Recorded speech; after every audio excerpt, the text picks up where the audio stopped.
Hello and welcome to another Leaders and Legends podcast. In this episode, I've extracted the audio from the RSM live stream, which was recorded on the 14th of October 2023. Please sit back and enjoy some wonderful words of wisdom from 6 current and previous Regimental Sergeant Majors of the Army. Today we are joined by 6 current and previous Regimental Sergeant Majors of the Australian Army here at the Home of the Soldier at Kapooka to answer some questions today, not only from me, but also the online audience and the live audience we have here today. Let's get into the introductions. On your left, we have our current and 12th Regimental Sergeant Major of the Army, Warrant Officer Kim Felmingham, who commenced her appointment on July 2022. Ma'am, welcome and thanks for joining us today. Good afternoon, Mark. And gentlemen, thanks very much for joining us here today. I know that the audience across our Army are looking forward to your comments, noting your extensive experience. So I really appreciate your time. Thank you. Thanks, ma'am. Our 11th RSM of the Army, Warrant Officer Grant McFarlane, who served as RSM-A from July 2018 to July 2022. Sir, welcome. Thanks for joining us today. Hey, thanks, Mark. Kim, thank you for the kind invitation. It's great to be back here at the Home of the Soldier, where we all started our careers, and a pleasure to be here with some esteemed colleagues. Thank you.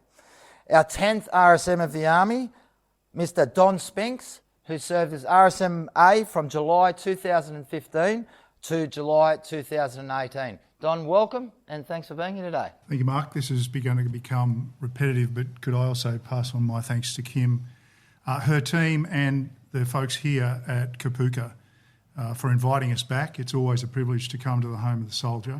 Great to be here. Over to the other table, our 9th RSM of the Army, Warrant Officer David Ashley, who served from October 2011 to July 2015. Sir, welcome. Thanks, Kim, and thanks to everyone here and online, and it's an honour to be here.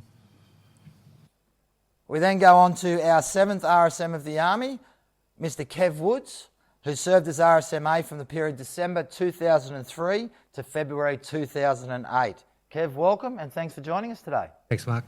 Again, Kim, many thanks for the kind invitation to be here. It's an honour and a privilege to be back at the Home of the Soldier and to get the opportunity to interact with the group that's here and those online.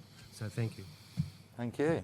And finally, our 5th Regimental Sergeant Major of the Army, Mr. Peter Rosemond, who served as RSM-A from December 1996 to March 2001.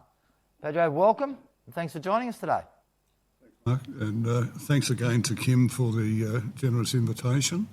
It's great to be here to join with my colleagues, but also the audience, and it's a privilege to be back in the Home of the Soldier. It's wonderful. Thanks very much. Before we start, I must state that the views and opinions of all speakers today are that of themselves and does not represent the Australian Army or the Australian Defence Force. All right, let's get into the questions, and the first question goes out to everyone. In 1983, when Wally Thompson was first appointed as Australia's first Regimental Sergeant Major of the Army, how have you seen the role of RSM evolve, and why does it remain so important for our Army into our future? We might start with you, Pedro. Thank you. I was a junior RSM in my first appointment in 1983 when Wally was appointed RSM of the Army. He took up the appointment, he actually started with a blank sheet of paper. There were no rules on how he should conduct and fulfil his role of communication across the Army, up, down and right across all ranks, provide feedback in the headquarters and feedback back down from the headquarters. He fulfilled that role, I think, with integrity, clear communication and a great personality to set a standard. I commend all of the RSMs here for their continued evolution of that role that Wally established, and their part in the role today. Very insightful, thanks very much. David, anything to add? Yeah, I think when you boil my job down, it was communication. And I think that we've always, like all big organisations, have an issue with the internal communication. It was to get the chief's intent right down to the grassroots, the lowest ranks, but also get their views and pass it up to the chief faithfully. So in other words, even if the views of the grassroots are not in line with the chief's inclinations, you have to tell the chief. And I also found that people were willing to tell the RSM of the Army things they'd never ever tell a general, particularly officers for some reason. I think I was their message carrier. So I think that for the RSM of the Army, you've got to be the Army's friend. Great, thanks. Don? Thanks, Mark. Knowing this group, the experience has been different for all of us. And talking to Kim this morning, she is well and truly immersed in the experience. And that tells me that the role has continued to evolve and it will continue to evolve. And the next in line will bring their personality, their character to the role, and they will continue to provide that much needed advice to Army senior leadership, and now equally as importantly to Defence's senior leadership from the other ranks perspective. Great. Any more? Okay, we'll move on to the next question, which is a question for everyone. We are all stewards within this great institution. What stands out for you as your greatest impact or achievement during your time as a soldier? Let's start with Dave. Well, that's a question that I can't answer. It's for other people to determine what my strengths or weaknesses were. But how did I become the RSM of the Army? And I guess that's an achievement. It wasn't just because of me. Although I tried my hardest always, it was because, frankly, I was in the right place at the right time. And there's an element of fate in all of our careers. But I trusted those I led. And I'll give you an example. I started in the Army in 1 RAR, went to the School of Infantry, and then I was promoted to Sergeant to go to 5-7 RAR, a mechanised battalion. I did not want to go there.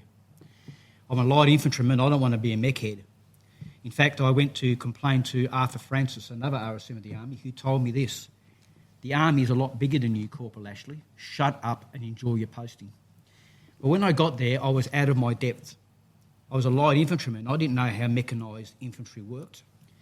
My platoon commander was in the same boat. He was an officer from Intelligence Corps doing his 12 months regimental service.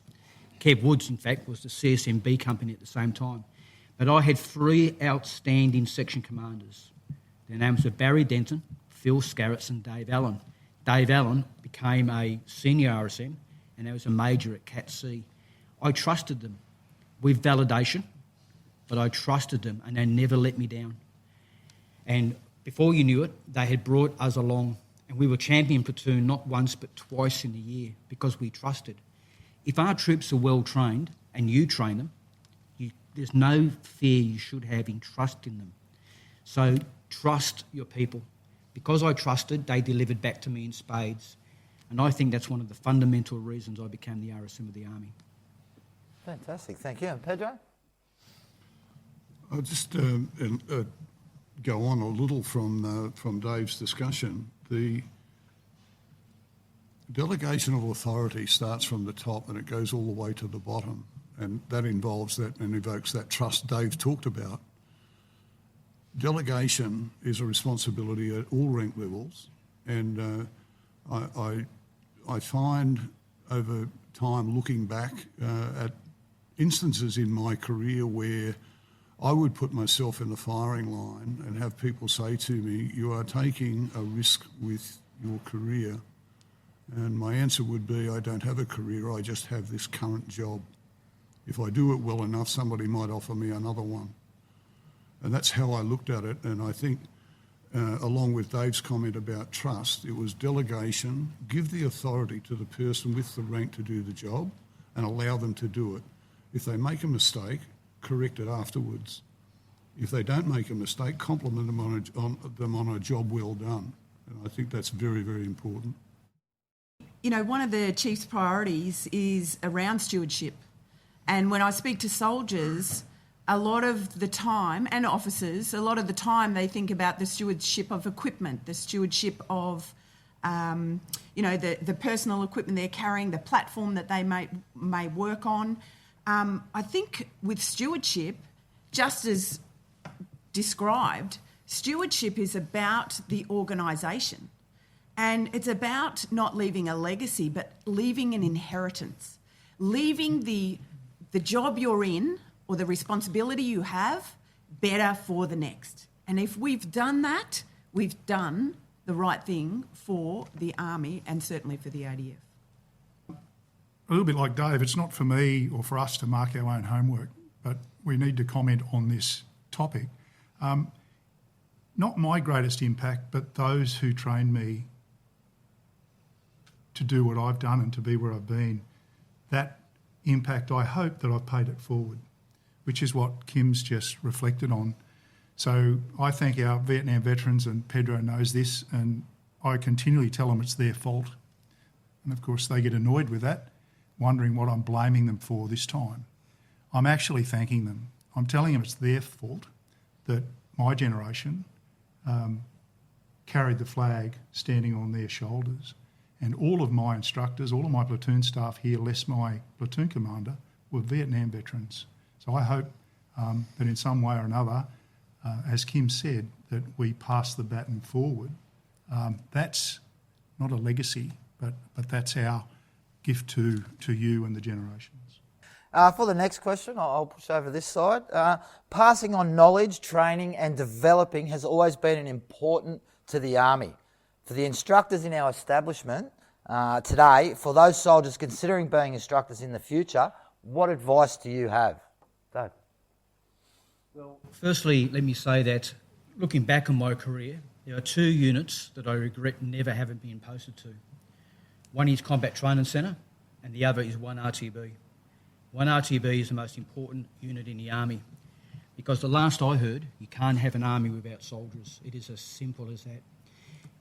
Instructional postings make you a better soldier. Let's look at what we're doing now. How are we helping Ukraine fight for their freedom? Besides giving them equipment, we are training them and mentoring them to fight. That's an instructional role. We've done it in the past in Timor-Leste, in Iraq, in Afghanistan, in the Philippines, and we'll do it in the future. So what I recommend to everyone, instructional postings will make you a better soldier. That is a simple statement of fact. So plan your career. Where am I suited? How can I develop? When should I go there? Then work with your RSM, your chain of command, and your career manager and see if you can achieve that. You will be a better soldier by having service in a training unit.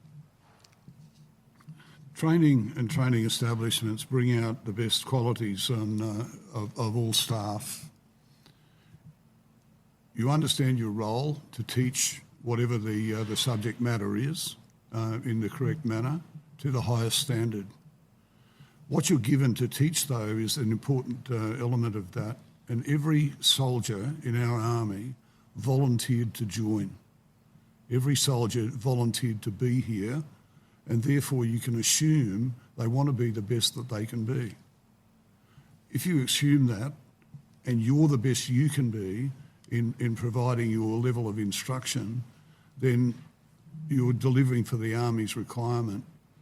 And I say that in a manner that if you're an instructor role, you have to be the subject matter expert in whatever it is you're teaching. And most skills that soldiers learn are actually practical skills, not so much theory.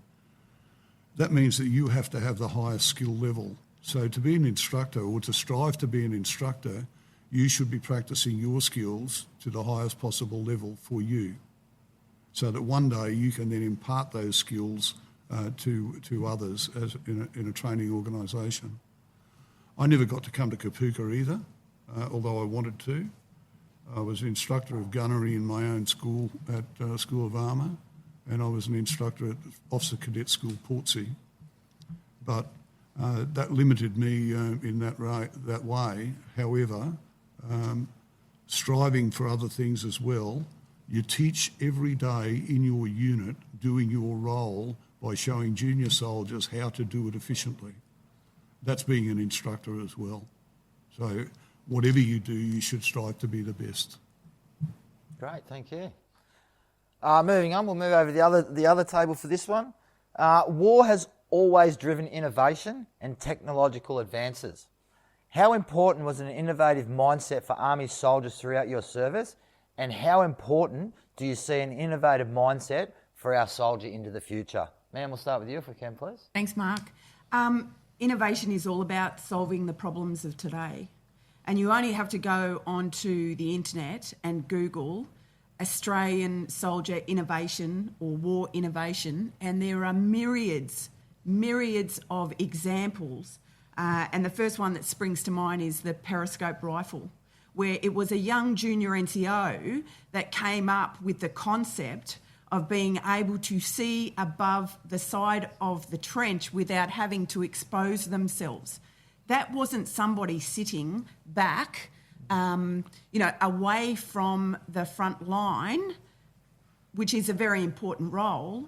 That was somebody that was solving the problem that they had today. And I'm really pleased to see that we, as an organisation, still value that importance of innovation. And we will continue to enable, if we want to succeed, we need to continue to enable our junior levels to come up with solving those problems that they are facing today. Innovation has always been important to us, but we've now given it as Kim said, now given it a platform. In my time, we created Makerspace, and that was on the back of a young SIG from 7 SIG Regiment, myself and the Chief. Cassag was there actually, and he told us about this device that he built to deceive the enemy and send off a signal the size of a brigade location. Everyone was pretty happy with that. And then he explained that he did it while he was on convalescence leave in his undies. And he had to apologise to the CO because he'd acquired some of the equipment out of the workshop without signing for it. But he was a young kid that just got on with life because he identified an issue and built it. And I think the other great thing is that Kim is now the ambassador for Makerspace, so I think that is great recognition. And we all should strive for make sure our people that are really smart or come up with ideas that we give them that platform to expand on that. Don? Thanks, Mark. Some of the best ideas come from our soldiers, and we've heard some examples of that. But there's no better teacher than lived experience. Digger Works is a classic example of that. DMO, CASG, whatever you want to call it this week. Digger Works, the program that was established. Diggers, end users were involved right from the start and helped evolve those equipments, uniforms, etc., to the level where they were fit for purpose by the time they got downrange. To me, that's a classic example of leveraging off the experience of your workforce to innovate and to move forward, and don't stand still. Don't be satisfied with what you've got, look to improve it. So for me, innovation will always be with us. I think some classic examples that we're seeing right now in the space of the UAVs and drones in Ukraine, and more recently, unfortunately, with the Israeli conflict, that's innovation on the battle space. Small cost items taking out millions, billions of dollars worth of equipment. That's innovation at the coalface. It'll be with us forever. On to the next one, and we'll push this one to Don and Kev. What is the toughest decision you ever had to support in your career? Why was it tough? And do you still stand by that support today? I had a couple of issues that I had to support, but the biggest one I had was a thing called technology-based training. I went into training command as the RSM-A training command in the year 2000.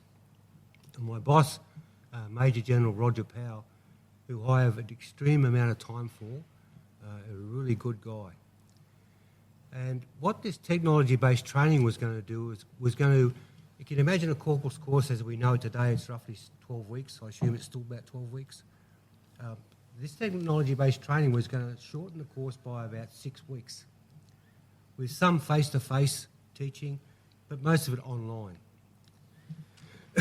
Well, as far as I was concerned, when we go on our promotion courses, through my experience, is that we'd only 50% of the courses basically we learn from our instructors or from our PAMs or from some sort of textbook. But the other 50% of that course learning comes from the people that are on course, the peer group. You learn so many lessons and takeaways from your own peers. Also, you learn a lot of lessons from your instructors. What I tried to do is to tell the commander, training command, that the word on the street out there, this is not very well liked. But we had a number of education officers as part of the headquarters that had been pushing this for 12 months. And I don't know how far they would have got, because 12 months before I came into the job, training command didn't have an RSM. So maybe that was the missing piece that could have slowed this down or stopped it. So Major General Powell's answer was, well, this is the way of the future, RSM, so I need you to go out there and support it. So I did. And it's like trying to sell rotten fruit. No one wants to buy it. The ORs didn't want anything to do with it. The officers didn't want anything to do with it. But like all warrant officers, if your boss says this is the rule, and it is, you're not breaking any laws, this is my decision, so you have to go and support it. So you do that to 150% of your best. Thankfully, the system pulled back on the technology-based training, and it sort of died a natural death. Now, don't get me wrong, I'm not against computer-based training. It works well in universities, in some areas of defence, yes. But when it comes to our promotion courses, which is our lifeblood of the organisation, it didn't fit, and there was no fit for it. So that was probably the hardest decision that I had to support, knowing that I didn't like it.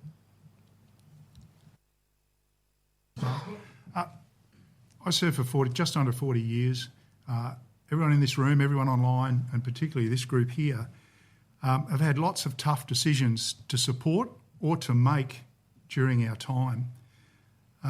Some of them others have made, some of them we've made, some are popular, some are unpopular, some impact individuals, organisations, or in fact the institution, and Kev's just given us an example of that. None of us agree on everything. That's a fact of life, but it's also a fact of service. Supporting command is what we all do, everyone, unless CDF's listening, and then he's supporting command as well. It's what we've done all our careers, whether we agree or not with the decision. If you've had your say, or if you had the opportunity to put forward your points, as Kev just described with his engagement with General Powell, as long as you've done that, once the decision is made, we all know it's salute, about turn and march off. It's not for us to undermine that decision. It's ours to get on with it and crack on. I will say, though, support to decisions goes both ways, both with you and those who are in charge of you. And I'll give an example. This is personal, and I'll just highlight it to sort of cover off on what I've just talked about. I was in 1 Brigade, 0809. General Krause was my boss, and we were having a lot of problems with the front gate. The front gate, the contracted security staff would record all instances and issues and report, and I would get the report once a month. And it was obvious to me after a couple of months that we had some issues at the front gate. ID cards, people presenting without an ID card, and the list was hundreds long. And, I questioned, how can someone who's meant to carry their ID card on them all the time, how can this be so? And there are other issues. Half-naked individuals heading towards the front gate looking for a taxi to go home, not service persons, all sorts of troubles. And people believed that that was a responsibility of the contracted security service. My view was that it was our responsibility to fix that. I allowed a period of time for that to try and be sorted. It didn't work. So I went to my boss, the Brigadier, and put to him my idea on how we could potentially address it. And that was through a garrison guard function. It was simple. It was 3 uniformed, Lance Corporal, fully qualified for Corporal, through to Captain, out of hours, weekends and public holidays to help police up the nonsense that was going on at the front of our barracks. The tension, friction, pushback that I received over that from all quarters was quite overwhelming. But the boss stood by me. He stood by my decision to stand that function up. And within a very short period of time, the statistics turned around. But the pushback was because they're paid to do it, we're not, it's their responsibility. That was the hardest thing I had to crack. But once the units and the individuals saw that it was achieving what was required, and that was to return some discipline to entry and exit off the base, it was accepted. Now, when I moved on, that process was ceased, but what was pleasing for me, and this is the last part of the question that Mark asked, do I stand by that support or decision now? Next RSM on instituted that same process because he had the same frustration. So support goes both ways. Hopefully that gives a little bit to answering that question. As master trainers and experts within their chosen employment category, what is the strength or value that you see our WO1s need to continue to bring to our Army? The answer was obviously in front of my face. I sort of flipped it a bit and thought, as a soldier, as a corporal, as a sergeant, what did I see the WO1 as? And if I use the term RSM, I mean WO1s as well. As a soldier, I thought I didn't have much to do with the RSM. I just thought he was a cranky old bastard carrying a stick, yelling at us all the time. But it wasn't until I made the rank of corporal that I really understood what the warrant officer was. So in my eyes, number one, I think he needs to be the perfect role model. He needs to get out there and show his juniors, and it could be how to dress, how to do something. Well, it doesn't really matter. He's the senior trainer in the unit, the most experienced trainer in the unit. So he knows all the answers. The other thing that I think he needs to be is like the one thing the Australian Army's always been good at. We have let ourselves down a couple of times, I will admit, but the one thing we've been good at is maintaining standards. And we've all seen what happens when we don't maintain them. Bad things happen, really bad things. So we need the warrant officer to maintain the standard, to get out of his office, get out there and see what the diggers are doing, what the corporals are doing, making sure they are doing the right thing. So he needs to maintain standards. The other thing I think that the warrant officer needs to do is create what I like to call an environment of care. Now that sounds touchy-feely, I know, okay? But they need to create an environment of care. And it's about care for their people. It's about caring for the unit. And just as importantly, it's about caring for himself.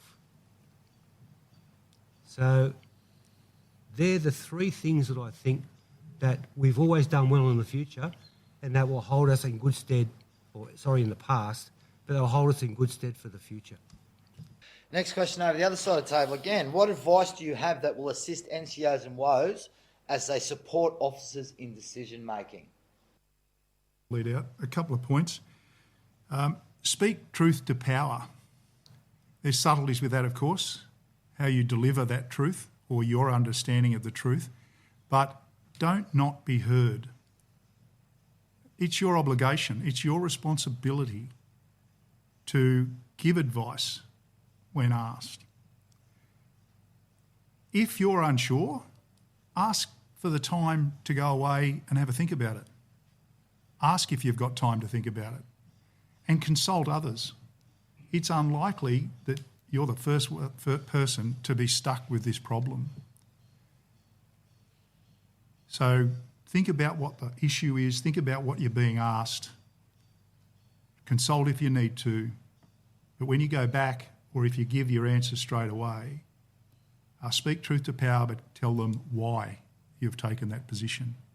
And that's really important because it gives the listener or the question asker some context to why you've given that advice or you've given that information. And linked, and Kev touched on it, the second point I wanted to touch on as a little bit of advice, do the right thing. Now, I often get asked, well, what is the right thing?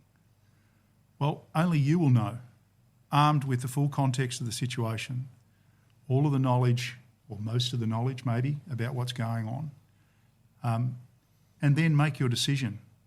Sure, you'll be judged. There'll be armchair experts. We'll talk about it later on. But as long as you have a think about what the issue is, gather all the facts or evidence that you have available, with the full context, do the right thing. And for some people, that's extremely hard. Your training, your experience, your understanding of the rules and regulations will point you down the path for the right thing. And more often than not, it's not easy. Make that hard decision and stand by it. And if you're proven wrong, test and adjust. Don't do it again. I think Don summed it up, but I think you got to trust your training and the education you're being given to get to whatever rank you are at the time.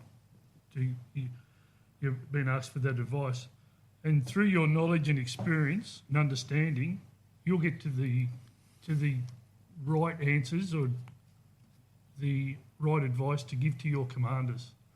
And you can only do that by being out and about. And you've got to understand where you need to be to have impact for your chain of command, to be able to oversee what's happening. And be able to speak truth to power, as Don said, about, here's my advice to you, sir, ma'am. When you walk out that door, they are the decision makers, and you support that decision because they're the ones that are accountable.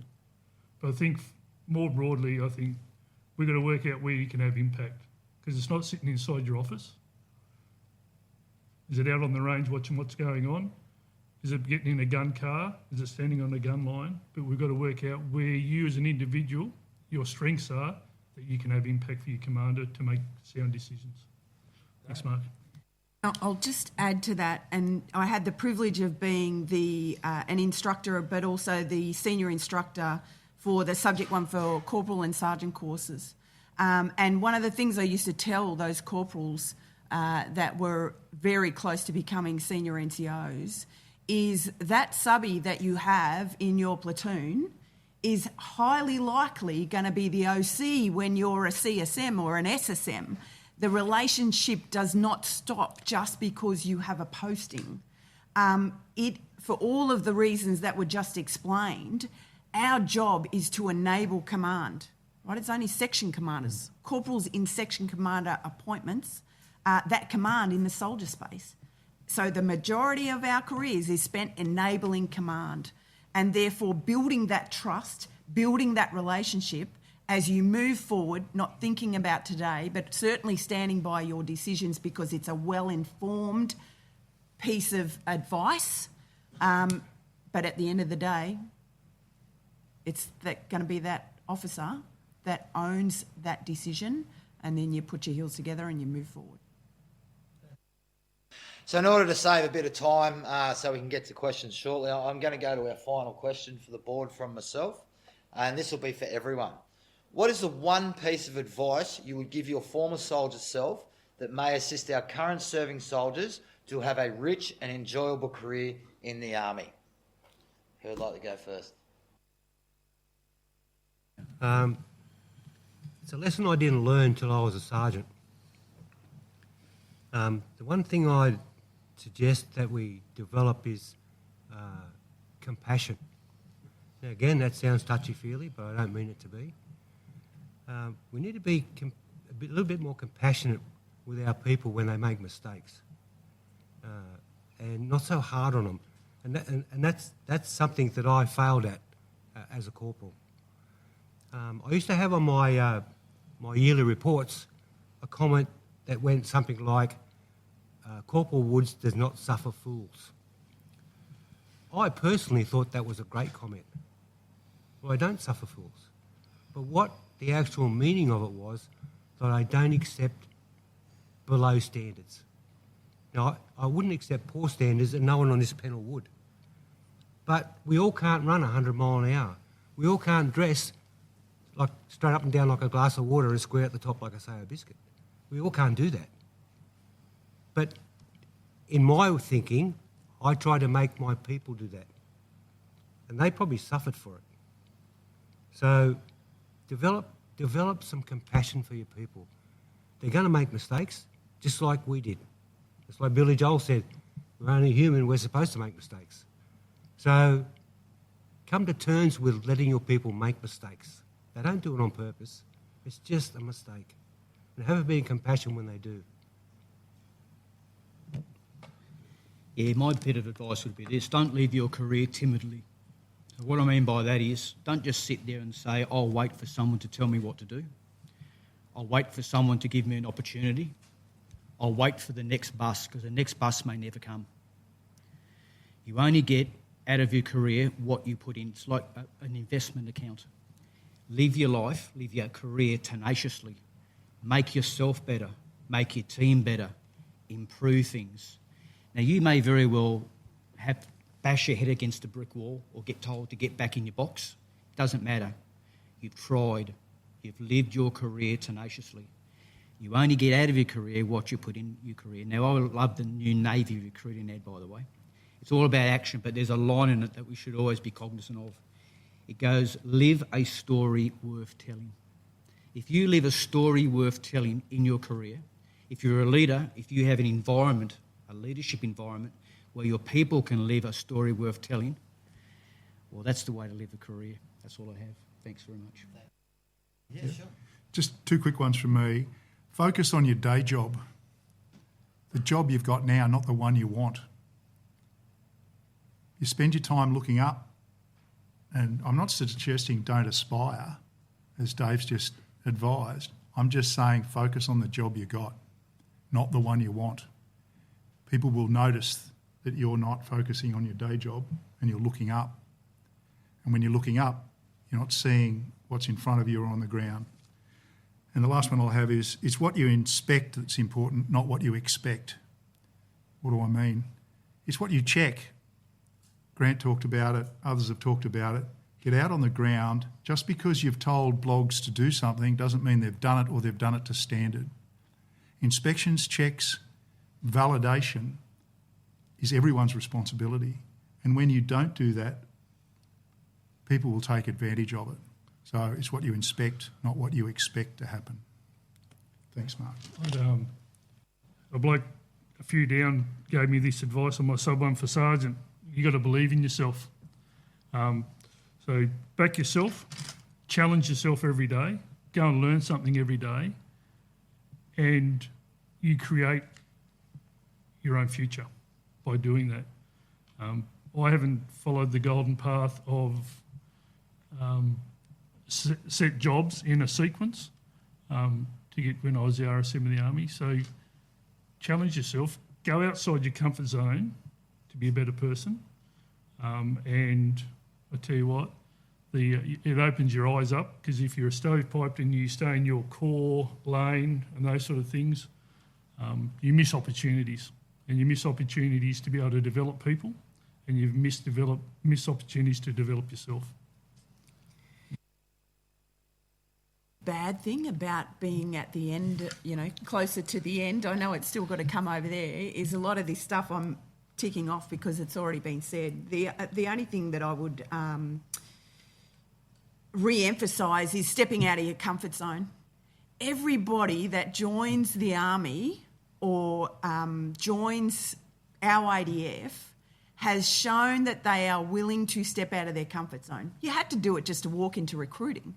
You had to do it just to go through recruiting process. You had to do it when you went through recruit school, IET school. But for some reason, people get to a point where they are comfortable and they prefer to be comfortable, but then might wonder why they're not achieving what they want to achieve.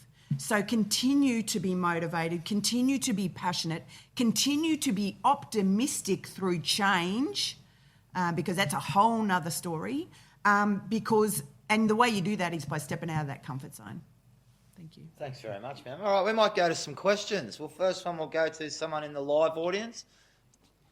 G'day, ma'am. G'day, gentlemen. Warrant Officer Class 1, Cliffy Lyons from Headquarters ALTC. I guess my question is open to the panel, particularly to the previous RSMAs. Is there something, if you could bookend from your last day in uniform to where you are now, is there one thing when you, through your lens of experience, when you look back into the organisation of Army now, is there one key thing for you that stands out that differs from your experience when you were in the uniform? Thanks. Wife the other day that you have to use it. You have to learn a whole new language. You grow up in the green and you live the green. And you go home and talk about the green. When you take the uniform off, the conversation changes. About the partner becomes, not that they weren't important. Don't take me the wrong way. But they become centre of the conversation now, what their work is, what they do. So for me, it was about changing my whole language about when I go home and have those conversations. Now I'm at home cooking dinner for my wife when she gets home. And I learned a rookie lesson, about 4 days after I'd taken the uniform off. I rang her and said, "Hey, babe, what time are you going to be home for dinner? I'm starting to cook." And when she come home, she says, "You have no idea what time I used to get home to because you were still at the office at 7:30, 8 o'clock at night. So don't ring me at work ever again because I never did it to you." So.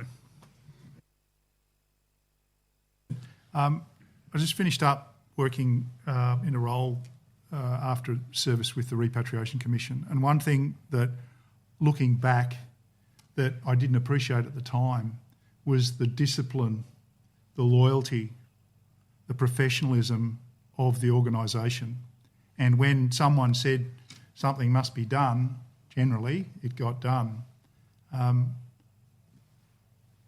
In this next life, it wasn't always so. So I really look back into the organisation, Army Defence, and miss those qualities, those key things that makes the organisation different to the next organisation I moved on to. All right, we'll go to an online question. And the first question we have is from Warrant Officer Ken Robinson, the Senior Enlisted Advisor to the CDF. Kim, gentlemen, thank you for your considerable length of service, leadership and time today. It's been extremely valuable to listen to your thoughts and perspectives. My question is, what advice would you give to soldiers to successfully working and operating in the joint environment? Very respectively. No surprise that the SEAC and I have spoken about this and the opportunities that exist as we move forward and transform our organisation regardless of what service or uniform colour you wear. It's about understanding the differences because they are different. The different services are different for the right reasons, but it's also understanding why they're different and what that brings to the fold. It's no different when we talk in Army about the combined arms effect, right? Different hat batches working together to get the effect. So when we talk in that joint space, understanding what that effect is, how we work together, and then there's opportunities that exist, and certainly at my level and with the service warrant officers and with SEAC, is what opportunities exist earlier. Because Kim's opinion, there's quite a few opportunities in the officer space. We haven't quite got it there yet in the soldier space, which is the discussions that we are having each day. But thank you. To look at the joint environment, I think you have to be successful in that joint environment, you have to consider, as Kim said, the differences in culture of the three services, and they are different for different reasons. Army's a people organisation. Air Force and Navy are large equipment organisations.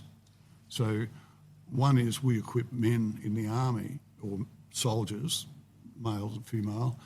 In the Navy and Air Force, they man equipment, aircraft and ships.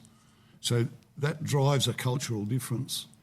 I voluntarily self-directed my career out of Army to ADFA when it was an opportunity. And my peer group at the time told me that I was crazy. I was potentially moving towards being considered for RSM Army appointment, but I'd taken myself out of the Army and out of the picture. I didn't see it that way. I actually saw it as a significant step into a world of learning the other cultures in an environment that I really wanted to be involved in, which was training future junior officers. And I had to learn to work with a boss who's an admiral and a deputy who was a wing commander, group captain, sorry, and a different rank structure, different language and everything. The way to do it for me was to just immerse myself in it, accept that it's different, but be green. I was the green bit for me, learning these other two cultures. I had an earlier opportunity to work in the Navy as a stand-in helmsman on HMAS Ibis, a minesweeper, for some time. So I had a little bit of an idea about Navy and some of the terms that they used. Air Force, again, was different. But in my time at the Defence Academy, my first year an admiral, second year a general, and third year an air vice marshal. So I had three different views of command at that senior level. And I think if anybody out there has an inkling to immerse into the joint world, there are instructional positions at ADFA, and I'd promote them. They're a great learning environment. On finishing that, I would say to be successful in that environment, you have to be yourself. You have to strive to learn, and you have to be seen in a rank responsible position. You have to be seen a little often. Don't hide in your office. My introduction to the joint world was when I was RSM Army, and I built up a really great relationship with Martin Holzberger and Mark Pentriff, my officer numbers. But before that, we were stovepiped. But we're doing more and more joint things now. For example, the Navy has two ships, Canberra and Adelaide, the largest ships they've ever had and the most powerful. But they've got no torpedoes, they've got no missiles. What they have is an Army battle group they can project ashore. So seek out opportunities, get to know them. Fights to get on joint activities. At the bottom, things like the Chief of Defence Force leadership seminar for NCOs. Other examples could be the 1 RTBs right here in Kapooka. What unit just a few kilometres away from you? The Air Force 1 RTU. Go out there and see how they do business. Invite them to join you. So I think it's to seek out opportunities to see what the other services do in a joint environment and learn from them, because we do not have the monopoly on the best ideas. Fantastic, thank you. We'll go on to our next one for online, and that's from Warrant Officer Class 2, James Long at 3 Brigade. The question: the technological advancement in equipment and weaponry is a gimme on the road to 2040. Using recent world events as an example, how much emphasis should we continue to incorporate on mastering the basic analog skills that cannot be technologically overmatched? Well, you look at the war in Ukraine. I guess people said, you'll never have to do trench warfare ever again. You don't have to dig in. Well, the Russians have dug in and they're holding up pretty well. The Ukrainians dug in. They've actually had bayonet fights. Some things don't go away. When we fire all of our missiles, some of them cost $10 million a pop. After about the first 2 weeks of a war with a potential adversary, I'll probably get in trouble if I say China, we're going to have to go back to shooting guns, doing the stuff. We have to be brilliant at the basics. So if we give all that stuff up, one day we're going to bloody regret it. Full reliance on technology or an air war to win a land battle has been proven over and over again not to be the final, or to deliver the final result. It's all part, it's the sum of the whole.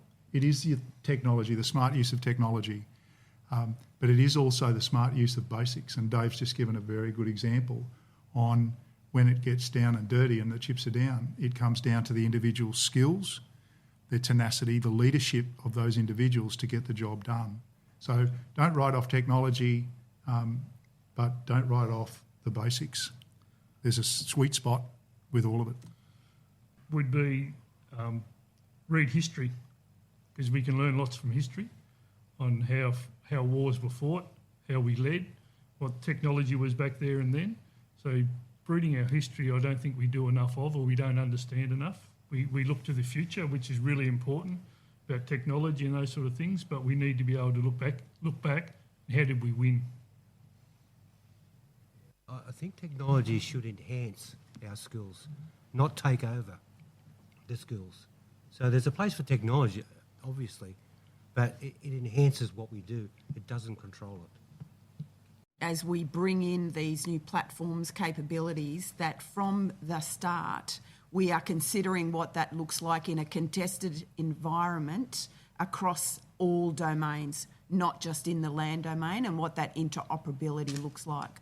But absolutely, as has been highlighted, being, and I'll use the terminology, brilliant at the basics, the foundation for all of us, as a soldier, but also as our primary ECN, remains as important as it ever has.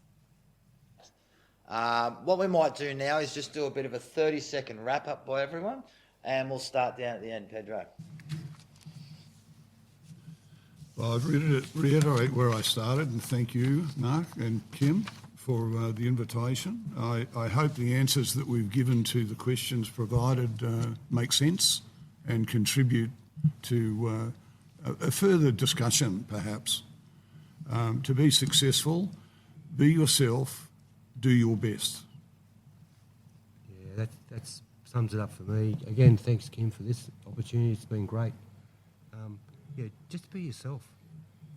And the other good point that I think Don brought up was that don't worry about the next job.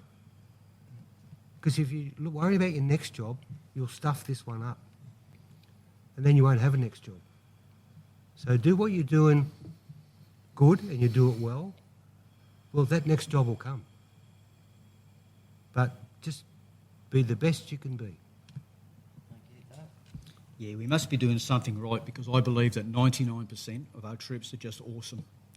So recently I had 3 conversations with people who had deployed to Kabul in the evacuation, halfway across the world to pluck vulnerable people to safety from the clutches of the Taliban. And this is what they told me. These were corporals and diggers. They needed a vehicle, so they acquired one. I won't go any further than that. They needed water, so they acquired water.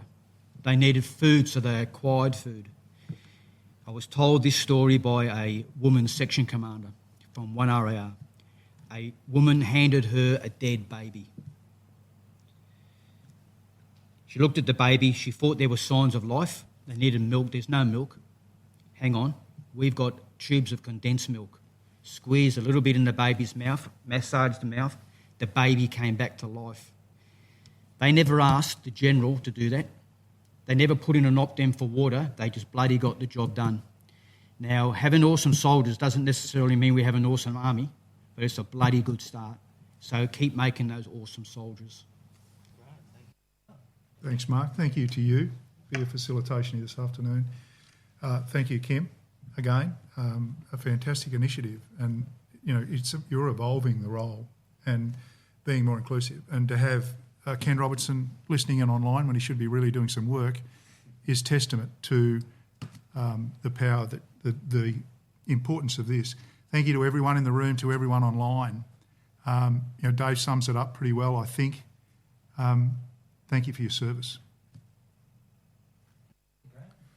I'll just reiterate what everyone else said, but it's been really important for us to sit here today and chat with you. So thanks, Kim, for this opportunity. And as I said a couple of times, my advice to everybody is seek opportunities, challenge yourself, because you're a fantastic organisation. I'm proud to have served in this organisation, but I'm even more prouder to stand on the sidelines and watch the organisation evolve because of the people sitting here and online. So thank you, and as Don said, thanks for your service. And being very mindful of time, thanks very much, Mark. Appreciate it. Want to thank the team at 1RTB for facilitating this. It was a no-brainer for us to come back to the home of the soldier, and certainly for Forces Command in enabling this and coming up with a great idea. Gentlemen, I appreciate your time. For those on audience and those in the room, this is not the end of the discussion. Right? The discussion needs to continue. We need to be informed. We need to challenge and continue to have that optimistic approach in everything we do whilst we're in a world, not just a defence force, a world of change at velocity. Thank you. That concludes this edition of the podcast. Thanks for listening, and don't forget to download the Cove app. It's PME in your pocket, anywhere, anytime.